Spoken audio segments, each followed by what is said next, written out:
Pengerusi Lajnah Pertanian, Peneroka dan Nelayan PAS, Mazlan Aliman, bersedia berdepan Lembaga Kemajuan Tanah Persekutuan Felda di mahkamah ekoran penulisan beraninya dalam buku terbarunya bertajuk Felda Dulu Tolong Sekarang Alung. Felda dalam tuntutan guamannya 16 Jun lalu antara lain menuntut Mazlan memohon maaf secara terbuka, menarik balik buku dari pasaran dan aku janji tidak mengulangi perbuatan sama dalam tempoh 48 jam. Namun Mazlan enggan berbuat demikian setelah tamat tempoh tuntutan itu semalam.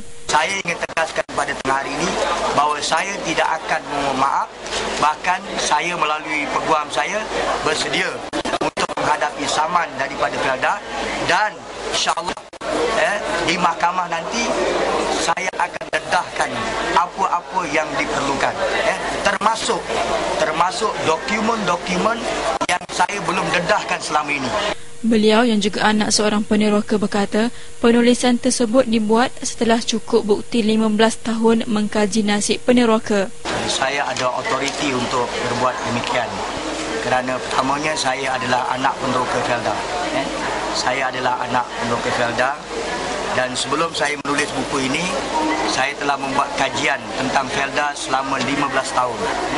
Selama 15 tahun dan saya telah mengumpul fakta-fakta dalam buku ini berdasarkan pengalaman saya dan maklum balas yang saya terima daripada masyarakat Felda seluruh negara. Saya mempunyai bukti-bukti yang sangat kukuh.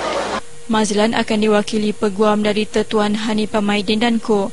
Bercakap pada sidang media sama, Ahli Parlimen Pokok Sena, Datuk Mahfuz Omar melahirkan rasa hairan atas tindakan Felda itu. Saya heran bahawa dia tidak pernah menjawab kepada publik bahawa semua tuduhan itu tidak betul. Sepatutnya dia kena counter balik apa yang dinyatakan tidak betul itu, memperjelaskan apa sebenarnya yang dilakukan oleh Felda.